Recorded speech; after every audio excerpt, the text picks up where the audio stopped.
Halo guys, welcome back to Korea Remix bersama orang Korea yang medok. 1 bulan terakhir ini kayaknya di Korea ini lagi rame banget dengan nama Pyo Ye-rim. Mungkin ada yang mikir itu idol atau siapa? Enggak, ini bukan idol, melainkan orang biasa. Lah, terus kenapa emangnya? Mungkin di antara polo udah banyak yang nonton The Glory dan merasa kayak wah itu gila banget ya ada orang ngebully kayak gitu. Bisa dibilang Pyo Ye-rim ini merupakan The Glory versi nyata. Ya betul, dia ini adalah korban pembulian di sekolahnya. Pyo Ye-rim ini merupakan anak kelahiran tahun 1996, tumbuh besar di Provinsi Gyeongsang Selatan, lebih tepatnya di Kabupaten Uryong. Buat yang bingung Provinsi Gyeongsang Selatan itu di mana, sama kayak Busan, jadi daerah bawah Korea. Awal mulanya kejadian ini mulai diungkit berawal mula dari Pyo Ye-rim yang mengupload sebuah video yang menyatakan bahwa dirinya merupakan seorang korban pembulian di sekolahnya mulai masa SD hingga SMA. Jadi SD, SMP, SMA selama 12 tahun dia itu dibully oleh teman-temannya. Bukan semua temannya, tapi beberapa temannya. Tidak lama setelah dia-upload di medsos, ternyata dari TV, kasus ini juga diungkit di program televisi yang bernama Silhwa Tamsade dari TV MBC. Silhwa Tamsade ini artinya apa?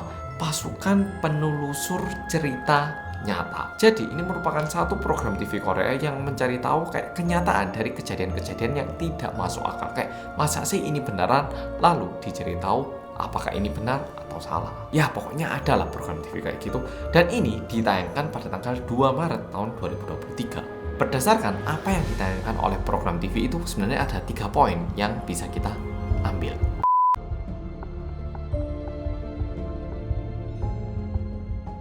Pertama, Pyo Ye-rim ini merupakan korban pembulian selama 12 tahun. Apa aja yang dia alami? Kayak kepalanya dimasukkan ke kloset toilet itu loh, tempat kita buang air besar, tempat kita kencing.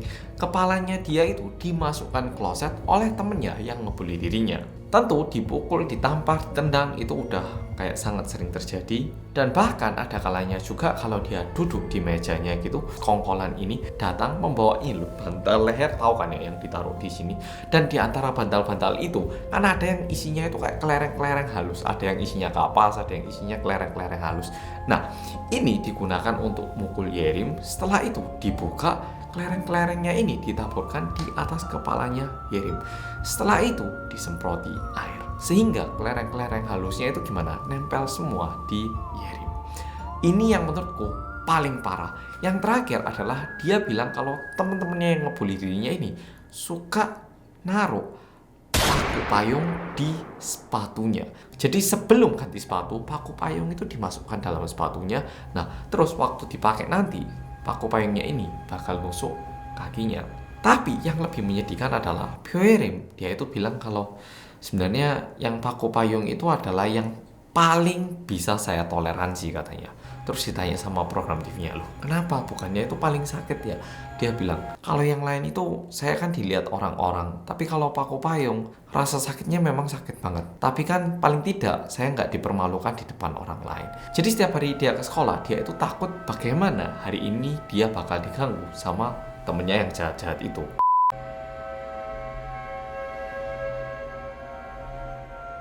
Poin kedua, di tahun 2023 ini, Pyo Ye-rim berusia 27 tahun, oke?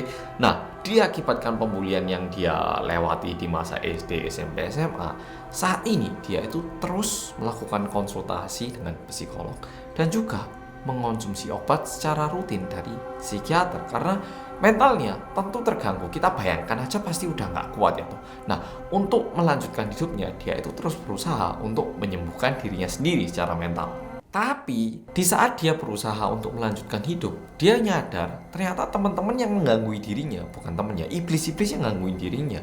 Mereka itu hidup seolah-olah kayak mereka itu bukan orang jahat.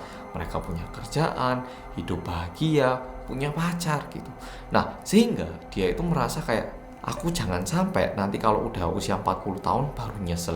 Duh, harusnya waktu itu waktu aku lebih muda, ini harusnya tak ungkit. Nah, dia itu katanya nggak mau nyesel kayak gitu waktu di usia 40-an ataupun lebih tua nanti.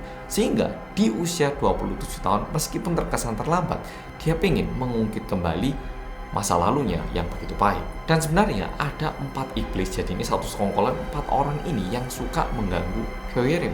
Dan saat ini mereka semua itu bekerja kayak orang biasa. Bahkan salah satu diantaranya itu bekerja sebagai PNS. Dan masalahnya 4 orang ini hingga saat ini mereka itu tidak merasa bersalah dan juga masih tidak mengakui kalau apa yang mereka lakukan di masa lalunya itu adalah sebuah tindakan yang tidak benar. Jadi program TV ini setelah mendapatkan laporan dari Bioerim, mereka ini coba datangi ke 4 orang yang dimaksud sama Bioerim ini. Ada yang bilang, loh buktinya mana? Nggak ada bukti kok bilang gitu.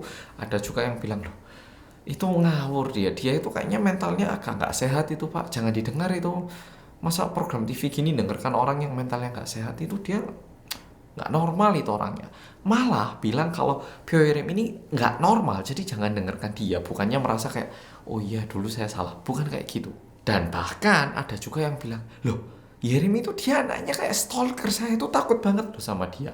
Malah mereka itu bilang kayak gitu ke orang yang mereka ganggu segitunya di masa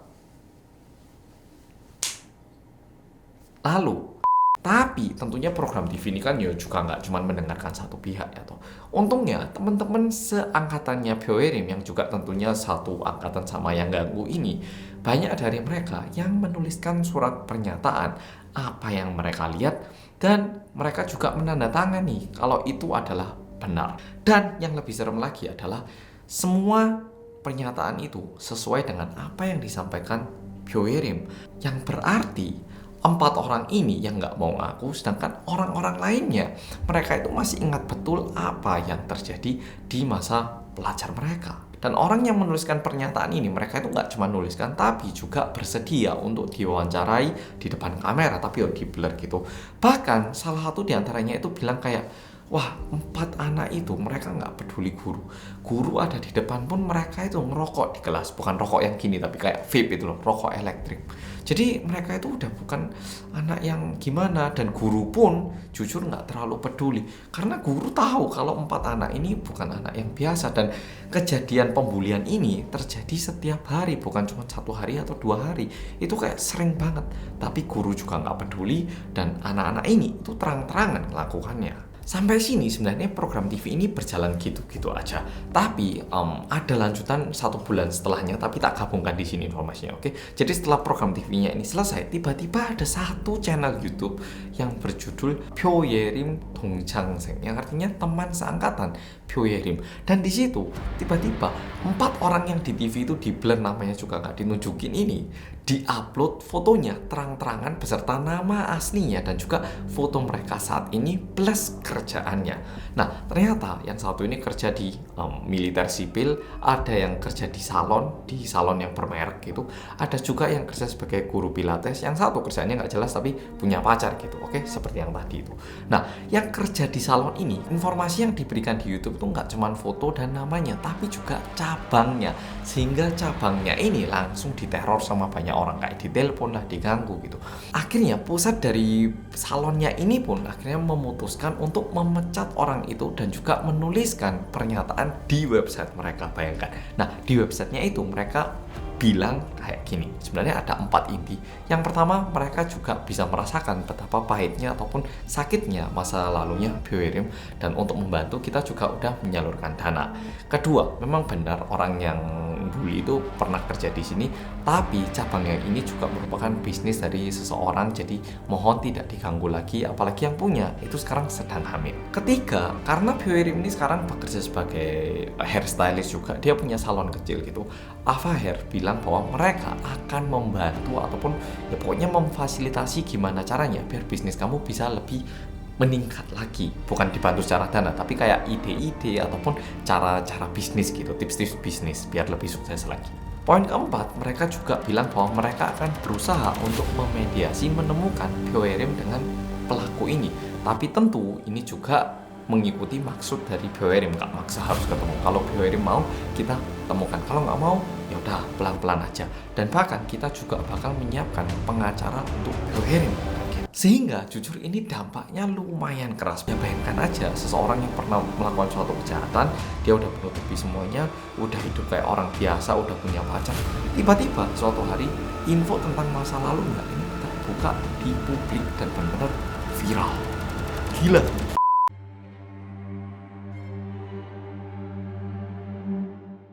Poin ketiga yang menyedihkan adalah orang tua Byoerim. Mereka itu nggak tahu hingga tahun ini ternyata. Jadi tahun ini waktu Byoerim mau ngupload video itu, dia baru menunjukkan video yang mau diupload ke orang tuanya. Terus orang tuanya tanya, loh kamu emang dibully kenapa? Nah, jadi orang tuanya itu sama sekali nggak tahu. Karena Byoerim itu selalu berusaha untuk menutupi dan seolah-olah kayak aku nggak apa-apa mah, dia kayak nggak mau memberi beban kepada orang tuanya gitu. Dan orang tuanya yang dengar ini, khususnya mamanya, itu jadi kayak nangis dan bilang kayak sepertinya aku yang bikin anakku ini dibully gitu. Terus ditanya sama orang TV, loh kenapa kok mikir gitu? Ibunya bilang di muka saya ini ada satu kayak tai lalat atau kayak tanda lahir gitu. Nah gara-gara ini saya sendiri kurang pede untuk ke sekolah atau gimana. Mungkin karena saya gini, anak saya tuh diolok-olok temennya gitu. Dan ternyata benar, 4 iblis ini pernah, nggak tahu sering atau enggaknya nggak tahu, tapi pernah menggunakan penampilan mamanya Yerim sebagai bahan olokan Yerim. Kayak orang tuanya pun digitukan, bayangkan. Tahu nggak lebih parahnya apa? Salah satu dari mereka itu malah menuntut Byoerim dengan gugatan menjelekkan nama baik. Parah ya tuh. Jadi awalnya medsos, habis itu muncul TV, dan akhirnya Byoerim juga membuat satu petisi dan akhirnya disetujui oleh 50.000 orang untuk diungkit gitu. Dan tahu nggak lebih parahnya apa? 4 orang ini setelah dia tahu kalau Byoerim ini ternyata diliput sama TV, mereka itu kontak ke Byoerim terus bilang, tahu nggak bilang apa? Mungkin mikirnya minta maaf atau gitu ya. Bukan. Dia itu bilang, kamu kira apa? Kamu Byohegyo gitu tak? Maksudnya enggak, kan nama aslinya Byoerim, sedangkan di The Glory kan pemeran utamanya itu kan nama aslinya Song Hye Kyo, jadi kayak digabung Byoerim Song Hye Kyo. Kamu itu emang Byohegyo apa? Kamu kira kok kamu sampai muncul di TV gitu? Kamu kira kamu dibully kayak apa? Dengan pedenya mereka itu masih bilang gitu ke Byoerim. Nah sebenarnya kasusnya itu masih selesai di sini, tapi ada salah satu channel YouTube di Korea yang dia itu benar-benar detektif, kayak memiliki lisensi detektif di Korea. Nah terus dia itu berusaha membantu Byoerim gitu. Dan waktu detektif ini sama Byoerim ke sekolahnya yang dulu, wah ini juga agak ngeri. Sekolahnya itu kayak tidak berusaha membantu Byoerim, malah mereka itu berusaha menutupi untuk menjaga nama baik sekolah. Jadi ini masih belum pasti, tapi kesannya guru-guru yang waktu itu nggak bekerja dengan baik, saat ini jabatannya udah kayak kepala sekolah atau wakil kepala sekolah atau yang udah di jabatan penanggung jawab, sehingga kalau misalnya sekarang mereka kena masalah, dampaknya itu bakal lebih besar lagi. Mungkin ada yang tanya, emang waktu itu Byoerim nggak pernah bilang ke gurunya atau mas kok gurunya nggak bantu? Byoerim bilang sendiri gini, waktu itu saya pernah bilang ke guru dan guru saya bilangnya gini, ya mungkin kamu kali yang nggak bisa bergaul, masa mereka ganggu kamu tanpa alasan, kamu yang aneh. Malah dibilang kayak gitu. Jadi update-nya berhenti sampai di sini. Aku pun pengen tahu apakah 4 orang ini ke depannya karirnya bakal hancur atau gimana, karena mukanya itu bener-bener terupload. Aku nggak mau ngupload di sini karena biasanya aku dituntut atau gimana. Tapi tak taruh link di bawah, yang mau lihat coba silakan lihat. Nggak tahu ini masih ada atau enggak channelnya, karena channelnya yang asli itu udah ditutup, ada orang lain yang download terus ngupload lagi gitu. Jadi ya kayak gitu kejadiannya. Aku pun pengen tahu nantinya 4 orang jahat ini bakal dihukum kayak apa, ataupun bagaimana sikap perilaku mereka setelah apa yang mereka lakukan di masa lalu itu terbuka di depan publik. Apalagi kalau mereka punya anak dan tahu kalau mamanya ternyata. Oke, polo-polo, video kali ini sampai di sini. Aku masih bingung. Aku itu masih kaget sama pernyataan Byoerim yang bilang kalau paku payung di dalam sepatunya itu yang paling bisa dia toleransi, karena paling tidak dia itu nggak perlu malu depan temennya. Oke, polo-polo, jadi video kali ini sampai di sini. Makasih sudah nonton dan sampai jumpa di video berikutnya.